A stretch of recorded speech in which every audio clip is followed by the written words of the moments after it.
Então,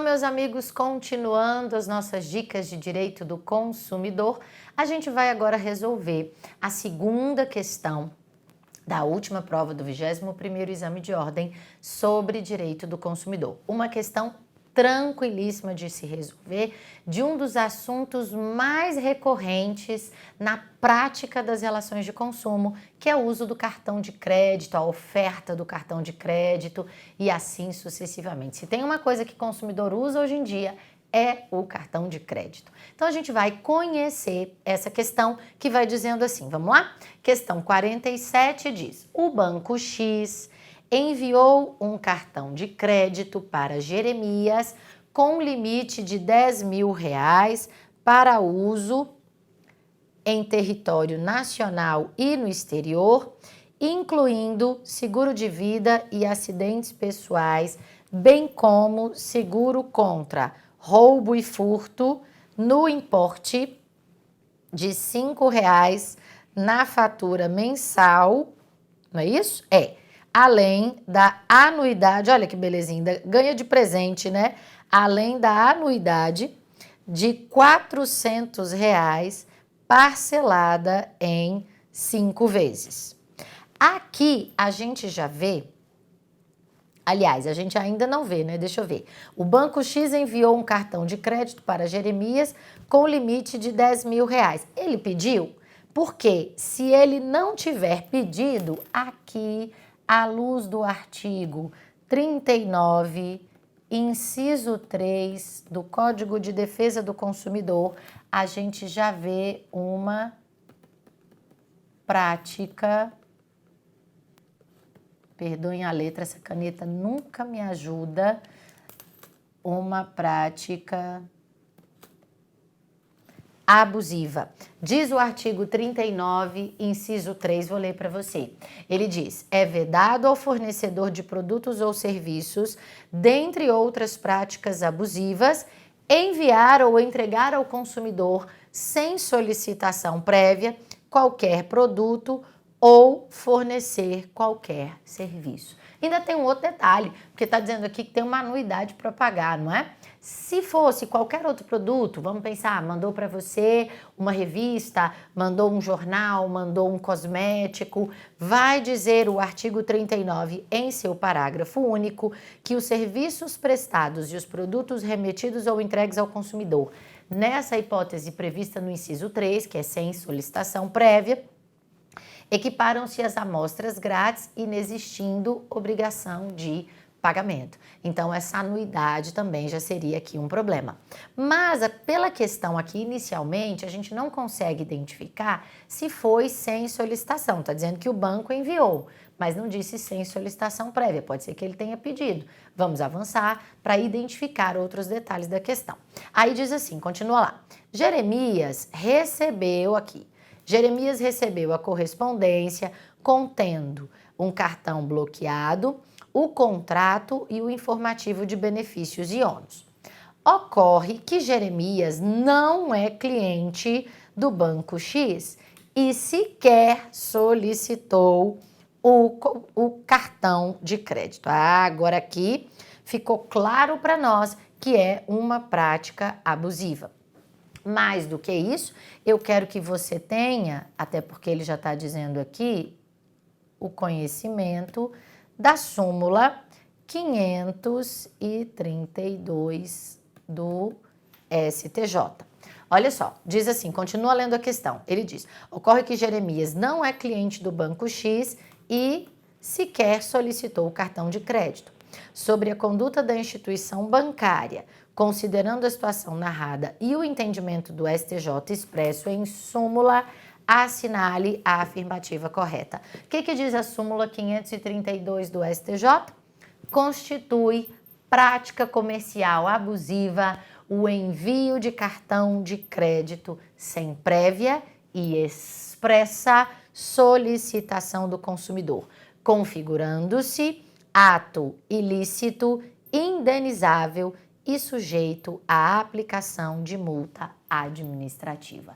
Então aqui a gente já tem clareza de que a prova está te pedindo a aplicação da súmula 532 do STJ, do artigo 39, inciso 3, que fala que é uma prática abusiva, e a gente tem que entender que sanção é essa, que multa administrativa é essa, que está prevista no artigo 57 do Código de Defesa do Consumidor. Diz assim o artigo 57, vamos lá?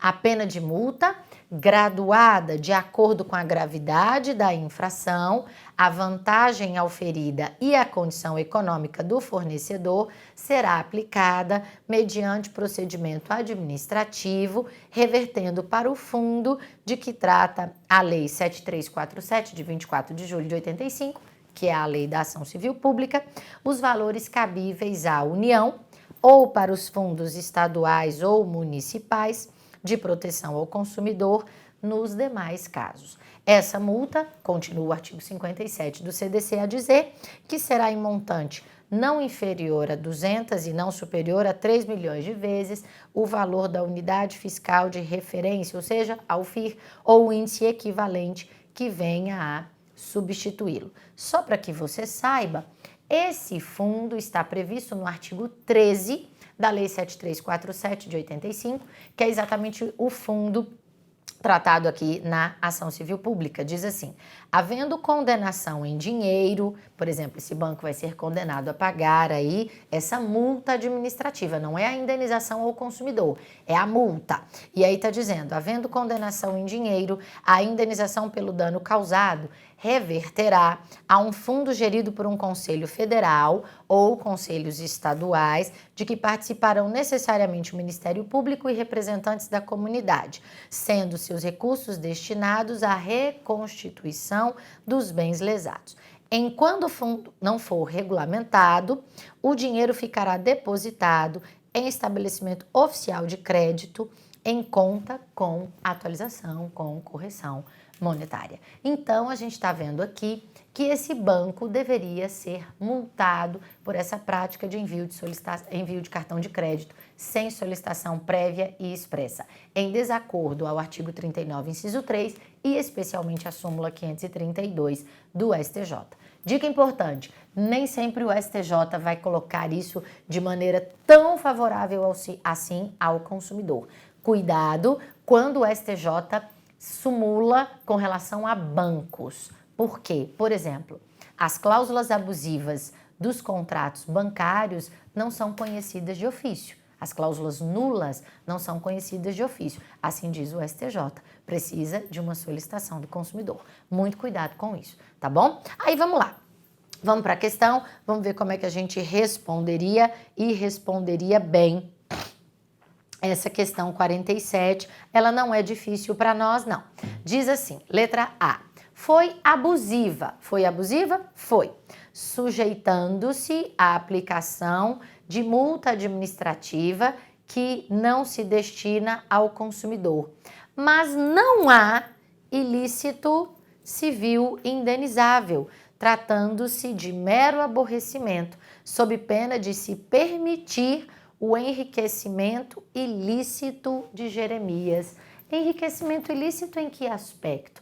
Ele recebeu um cartão de crédito sem prévia solicitação, coisa que bancos fazem, e vou além, apesar disso não estar na questão. Exigindo-se aqui um pagamento de uma anuidade de R$400, que se não fosse pago, em muitos dos casos, leva à negativação do nome do consumidor. Então, há aqui sim um ilícito civil indenizável. Não é um mero aborrecimento à luz do STJ. Por isso, ele editou a súmula 532. Então, vamos avançar para a letra B. A gente já viu que a letra A está errada. A letra B diz assim, foi abusiva, sujeita à advertência e não à multa administrativa, salvo caso de reincidência, bem como não gera ilícito indenizável por não ter havido dano moral in re ipsa. O que é o dano moral in re ipsa? É o dano moral objetivo, o dano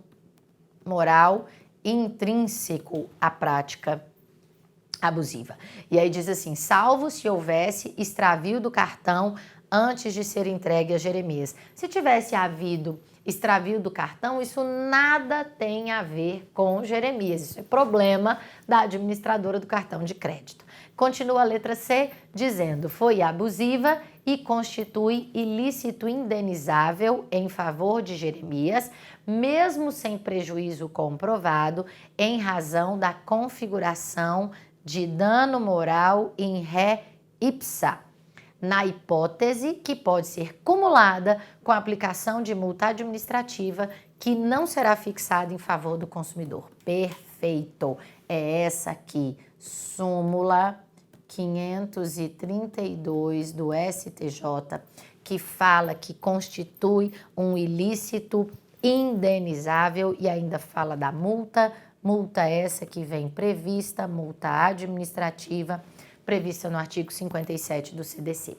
E depois a gente tem a letra D que diz: não foi abusiva, pois não houve prejuízo ao consumidor a justificar uma multa administrativa e nem constitui ilícito indenizável na medida em que o destinatário pode desconsiderar a correspondência, não desbloquear o cartão e não aderir ao contrato. Então aqui tudo errado, porque quando fala não foi abusiva, já começa se equivocando essa questão. Tá bom? Então foi ótimo porque a gente viu aqui súmula, a Lei da Ação Civil Pública e o Código de Defesa do Consumidor, que compõem o microsistema de defesa do consumidor. Lembrem-se sempre disso, tá? A partir do artigo 81 do CDC, a gente vai vendo aí o microsistema processual da defesa do consumidor, seja essa defesa individual ou especialmente coletiva por força da Lei da Ação Civil Pública. Tá joia? Espero que vocês tenham gostado da dica. A gente vai estudando outras, cada dia uma dica para você ficar craque daqui até o dia da sua prova e da sua esperada aprovação. Até já! Tchau!